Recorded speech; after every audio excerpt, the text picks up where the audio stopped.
que puede hacer como construir otro mundo en la mente, cuál visión tiene de la realidad y cuál ética de la construcción social tiene, es decir, es la cultura. Y vamos a ver ahora un poco más en detalle estos 4 fundamentos. Primero, la relación a la naturaleza. ¿Cómo cambiar? ¿Cómo cambiar de paradigma? De manera práctica, concreta, no solamente utópica. Bueno, se trata de pasar de la explotación de la naturaleza como recurso natural, que se transforma en mercancía, el capitalismo, pasar de la explotación al respeto de la naturaleza como fuente de toda vida. La madre tierra, como se dice en los pueblos originarios. Y eso evidentemente es un concepto que debe ser vinculado con el análisis social de clases, porque no son todas las clases sociales que explotan la naturaleza de la misma manera, porque hay intereses diferentes y contradictorios. Y así realmente se trata de desarrollar una ecología política, una ecología política. Y en Río de Janeiro fue interesante de ver que por la primera vez la mayoría de los movimientos ambientales llegaron a la conclusión que la causa fundamental de la destrucción ecológica es el sistema capitalista. Eso es muy importante, porque es un paso en la conciencia social. Así, podemos regresar, como se decía esta mañana, al viejo Marx. Porque a veces se ha dicho, pero Marx nunca se interesó mucho a los problemas de la naturaleza, y el socialismo real no ha tenido eso en cuenta. Pero cuando se redescubre Marx, hay algunos pasajes de Marx, también en el Capital, que hablan de la destrucción del metabolismo entre la naturaleza y el hombre, fruto del capitalismo. El metabolismo es el intercambio de materia, es decir, la relación que existe entre la naturaleza y los seres humanos. Y dice Marx, el capital está destruyendo el equilibrio del metabolismo.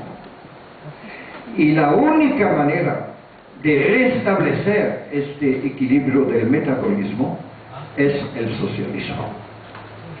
Así ya tenemos una base teórica muy importante de plantear el problema ecológico dentro de una perspectiva marxista. De verdad, Marx lo desarrolló eso, y de verdad a este tiempo tal vez no existía la conciencia ecológica que existe hoy, pero sí ya lo tenía en cuenta. Sí ya había dicho también que la característica del capitalismo es de destruir las dos fuentes de su propia riqueza, la naturaleza y el trabajo humano. Bueno, eso en la nueva relación con la naturaleza, si aceptamos este principio del respeto como fuente de vida, eso va a tener aplicaciones concretas, prácticas. No es un sueño. Si, por ejemplo, no podemos aceptar más la apropiación privada de los recursos o de las riquezas naturales, porque eso es un patrimonio común. Ni la apropiación individual, ni la apropiación corporativa. No podemos aceptar más la mercantilización de los bienes, de los elementos esenciales de la vida, como el agua, como las semillas. Debemos promover una agricultura campesina orgánica, contra los monocultivos, reconocidos ahora aún por el Banco Mundial como más destructivos que la agricultura campesina y finalmente menos productivos a largo plazo. Y el capital ahora está buscando nuevas fronteras para su acumulación, y una de las fronteras es la agricultura.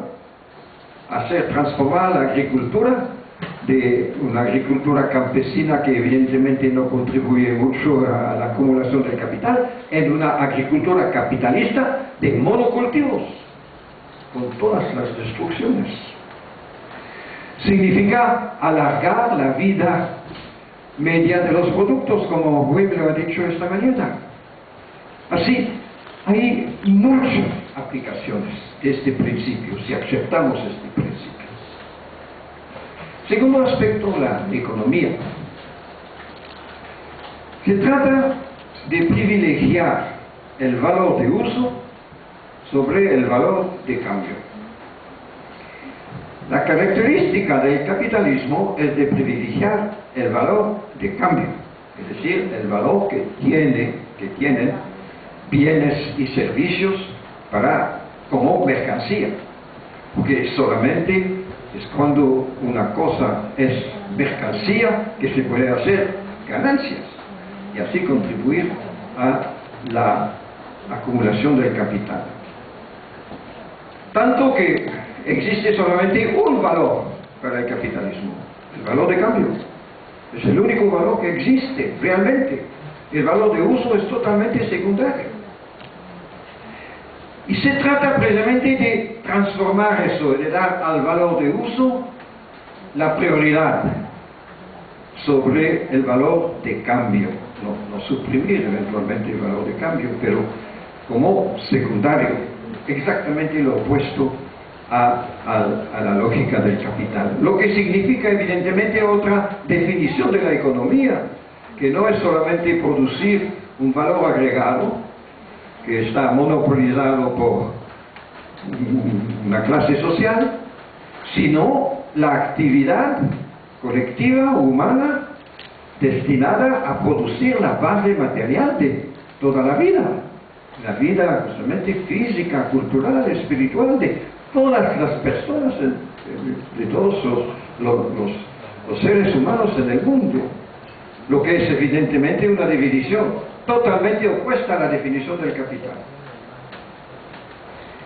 Y así, no solamente privilegiar el valor de uso, sino garantizando eso por el control de los trabajadores y de los consumidores, con múltiples maneras de propiedad social, que sea comunitaria, que sea cooperativa, que sea ciudadana, que sea estatal, de muchas formas según las necesidades.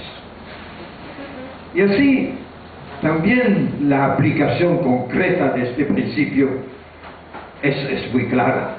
No se puede aceptar la prioridad del capital financiero. No se puede aceptar la existencia de paraísos fiscales. No se puede aceptar el secreto bancario que permite justamente este nuevo tipo de acumulación. Se debe establecer el control de los trabajadores sobre la actividad productiva y también de intercambios. Se debe fomentar todas las formas de economía social. Así, de nuevo, este segundo aspecto no es un puro sueño. Son cosas que tienen aplicaciones reales. El tercer aspecto es la organización colectiva, social y política. Ella, el principio es de generalizar la democracia. Generalizar la democracia. Contra precisamente la concentración de los poderes en todo campo, económico evidentemente, pero también político, cultural, y establecer la democracia en todas las relaciones humanas, también entre hombres y mujeres. Cada vez que hay una relación humana asegurar que existe una democracia real, es decir, una participación real, es decir, la construcción del sujeto, la reconstrucción del sujeto por las vías democráticas. También, no solamente en todas las relaciones, sino en todas las instituciones, no solamente políticas. Sí, la democracia participativa, etcétera, son cosas buenas. Pero también en el sistema económico, nada menos democrático que el sistema capitalista, donde se concentran las decisiones. Pero también en las otras instituciones sociales, los sindicatos, las instituciones culturales, deportivas, religiosas, introducir el principio fundamental de la democracia en estos sitios.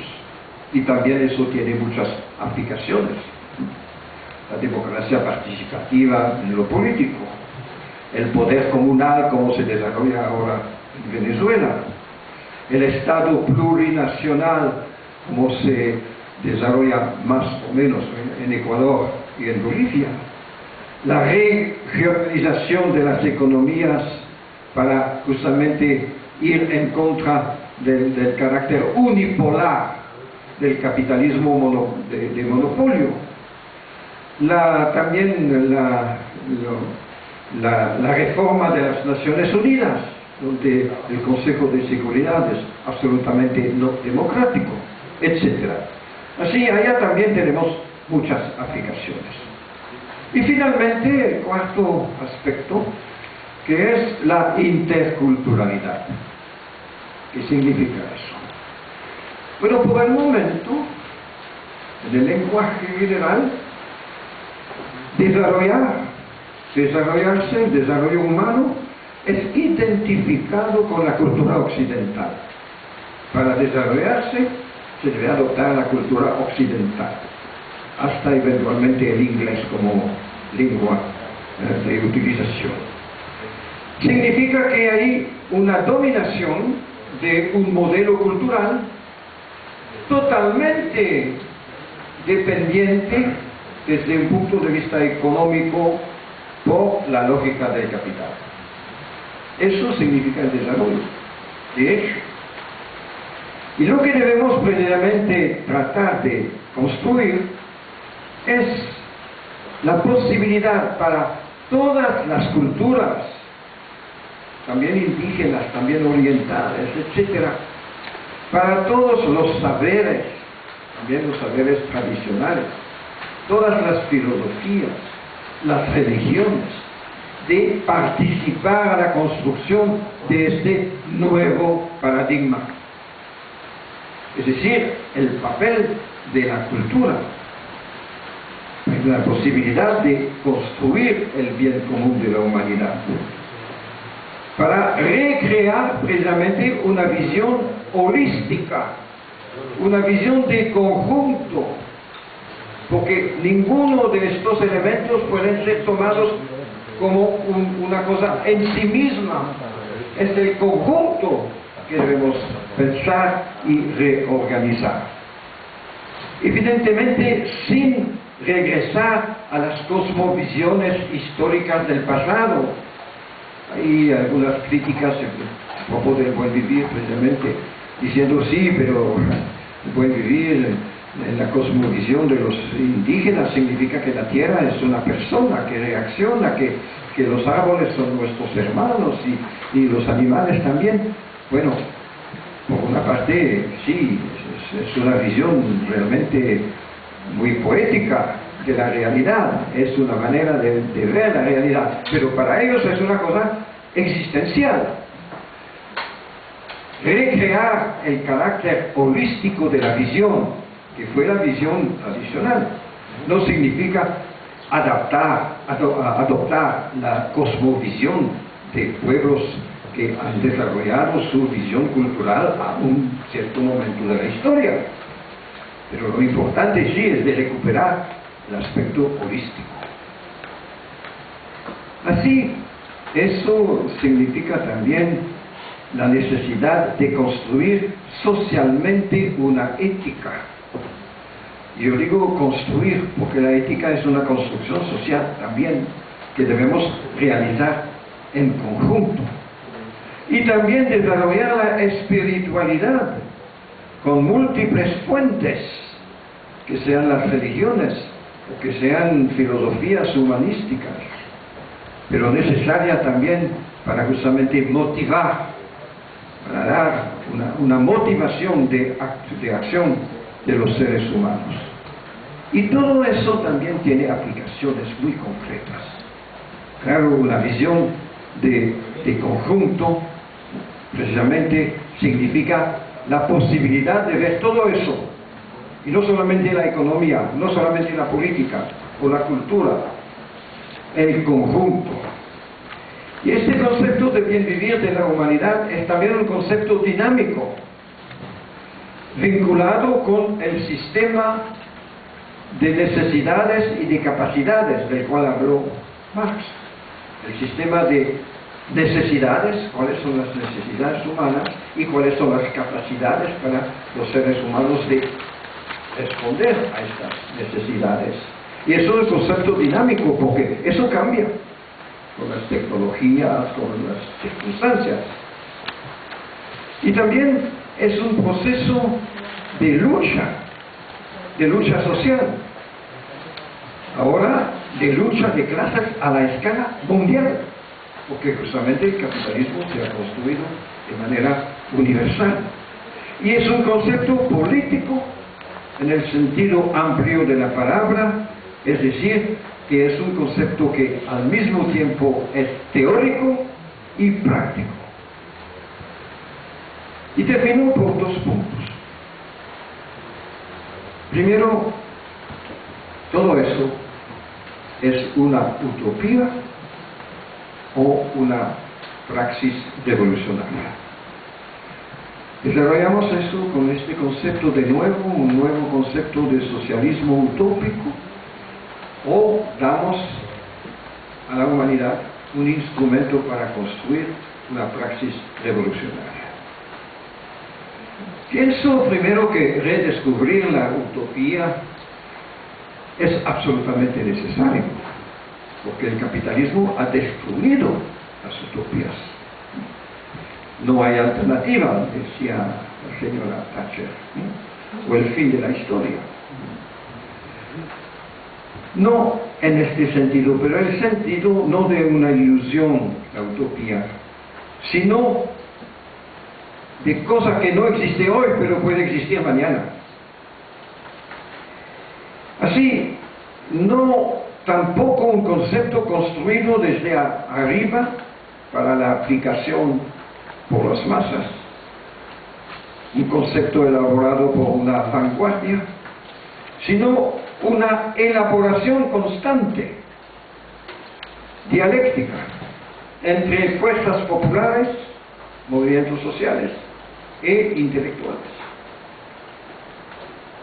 Y así existen también, para responder a esta objeción que eso es utópico, es una ilusión, no, existen en el mundo millares y millares de movimientos, de iniciativas, de organizaciones que trabajan sobre estos 4 puntos para transformar la relación con la naturaleza, para transformar la economía, para defender los derechos, para finalmente reivindicar también el derecho de las culturas. Y eso significa que lo hemos visto en los foros sociales mundiales. Hemos llegado a esta conciencia que en todo el mundo hay grupos que trabajan, que luchan, varias veces también con el peligro de sus propias vidas, para transformar justamente estas situaciones. Lo que falta, por el momento, es precisamente una visión de conjunto, una convergencia en la acción, una teoría que nos permite de ver el lugar de cada lucha particular en el conjunto. Y es eso, me parece, que debemos precisamente desarrollar. Porque la lucha La lucha es una lucha de conjunto que necesita una visión holística. Y es por eso que debemos hablar de transición, concepto también de Marx, que Marx aplicó al pasaje entre el modo de producción feudal hacia el modo de producción capitalista.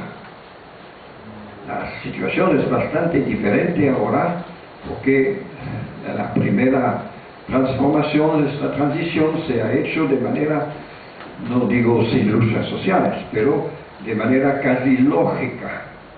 Aquí debemos luchar para destruir un sistema y una lógica y construir otra. Y evidentemente la transición, se habla mucho de transición, no voy a decirlo en concreto también, pero ¿qué es el sentido de la transición? La transición es un proceso, pero también una lucha para acabar con el sistema capitalista y construir otro sistema. Así, no basta una revolución política de un día para transformar totalmente todo este sistema que no solamente es económico, sino cultural y político. Es decir, que sí debemos cambiar también las mentalidades. Che hablaba de un hombre nuevo. Y así, eso exige, por una parte, en un proceso, regulaciones. En el inmediato, sí, debemos regular el sistema. Pero también planificación para llegar a nuevas metas. Evidentemente no se puede pedir a Venezuela de cerrar todos los pozos de petróleo mañana, a pesar del hecho que es terrible para el ambiente. No podemos pedir a Bolivia de cerrar mañana todas las minas, pero sí podemos pedir realmente de tener un plan de transición. ¿Cómo podemos transformar esta situación, esta manera de ubicarse en la economía mundial para transformar la situación?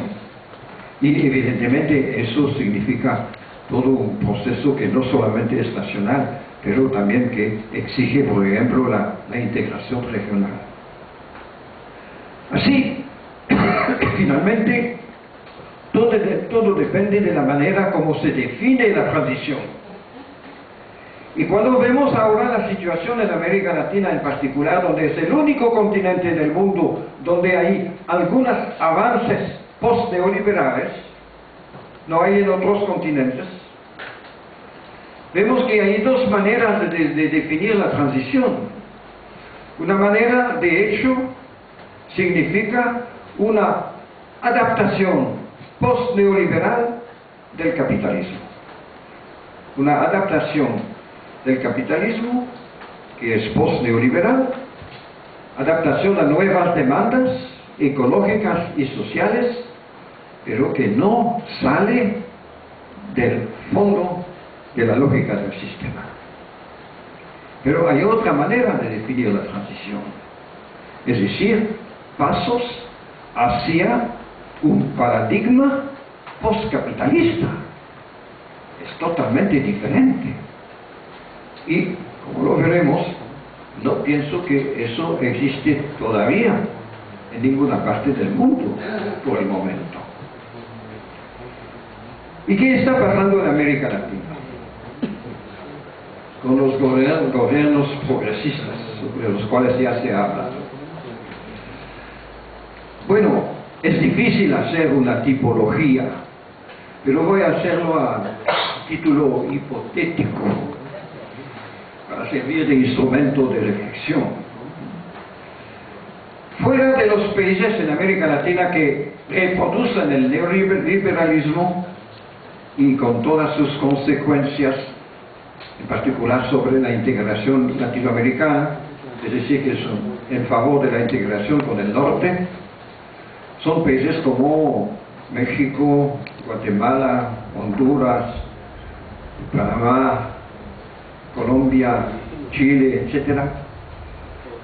Esos son, bueno, podemos hablar en manera bastante general, pero son los que reproducen el sistema neoliberal.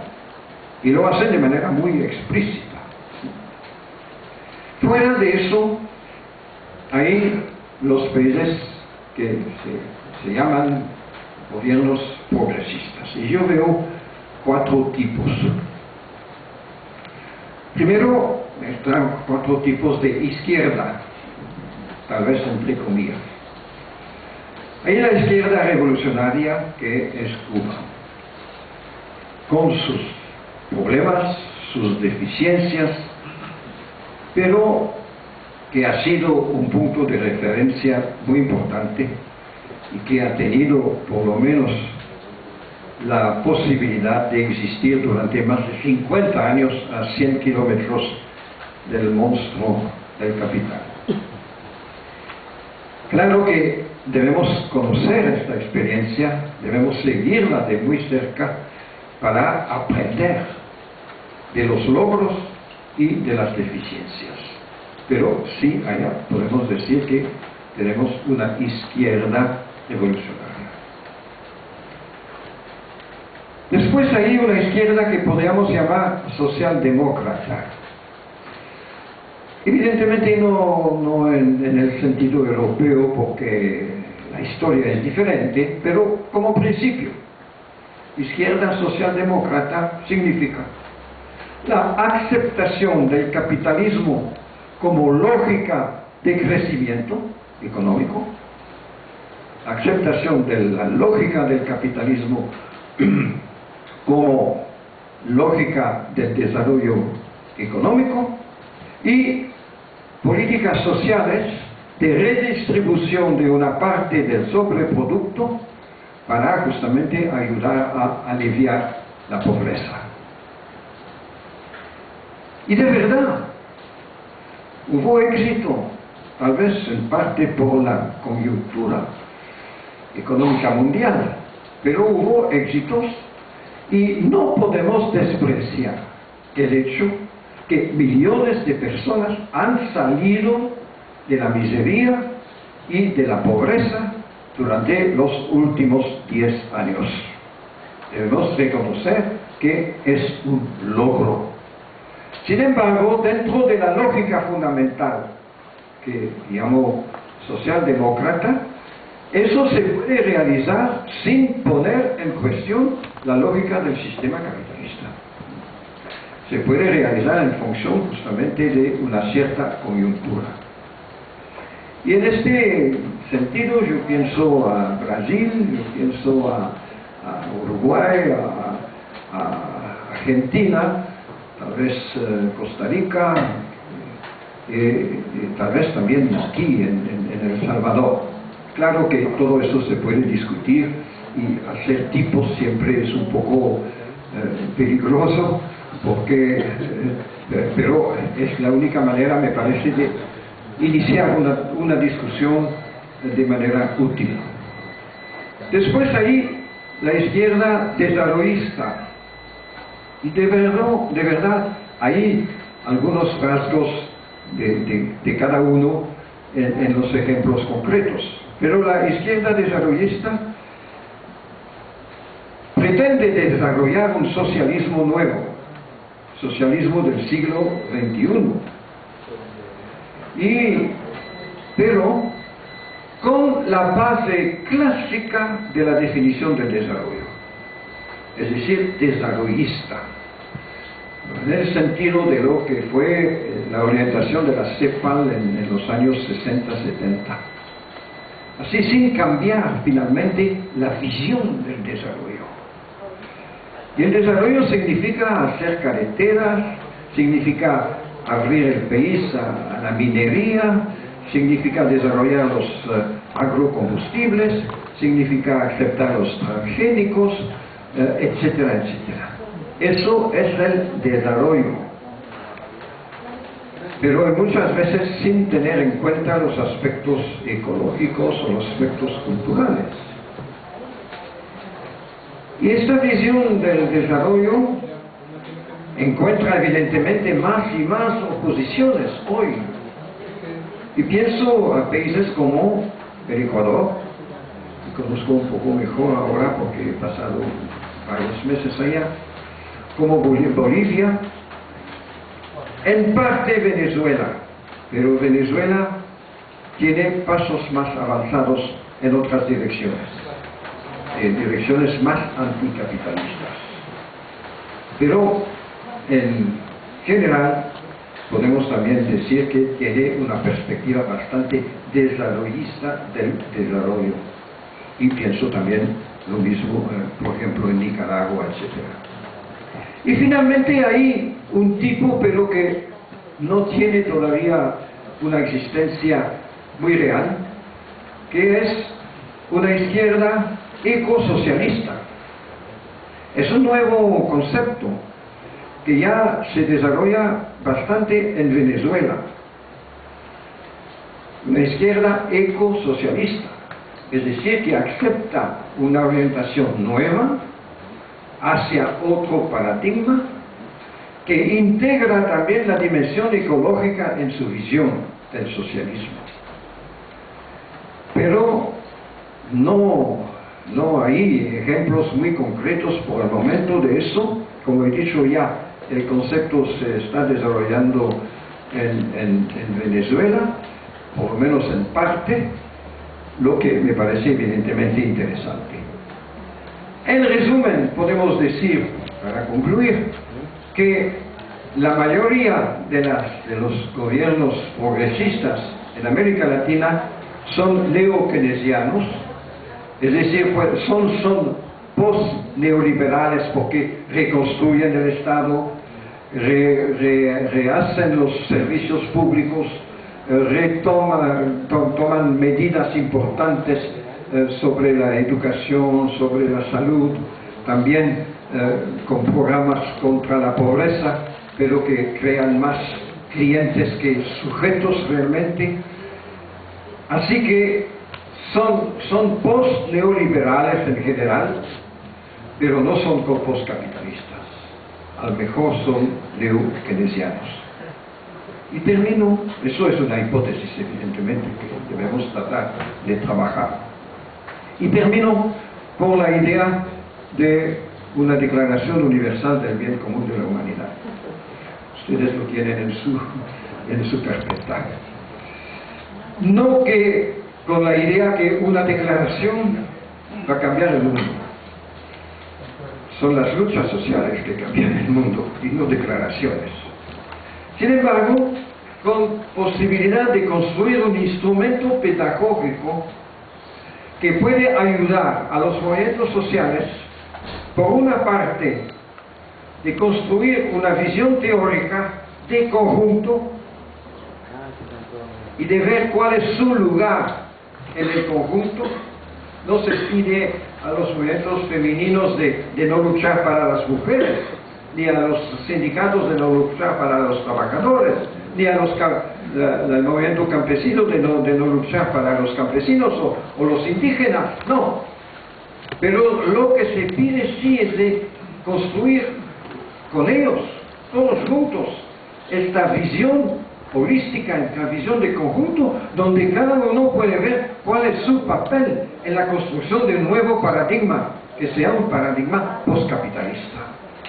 Y también de servir de base a la convergencia de acción, la necesidad de convergencia de acción para justamente construir una relación de fuerza suficiente al nivel mundial para transformar una situación. Es que la flojeza actual que conocemos, la falta, digamos, de teórica por una parte y la falta de coherencia en la acción. Y así, es una propuesta solamente que se circuló en Río de Janeiro, sobre la cual esperamos reacciones para presentar un documento más elaborado en el próximo Foro Social Mundial en Túnez así solamente, como lo he dicho, como un instrumento pedagógico que puede ayudarnos a entrar en esta perspectiva. Muchas gracias.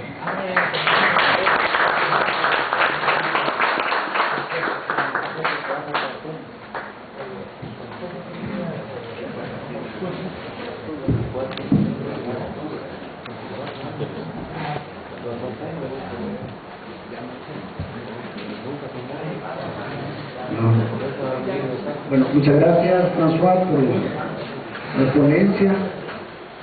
De acuerdo al programa, vamos a disponer de unos 15-20 minutos para preguntas y respuestas, comentarios, por supuesto, bajo el entendido de que la ponencia de François sugiere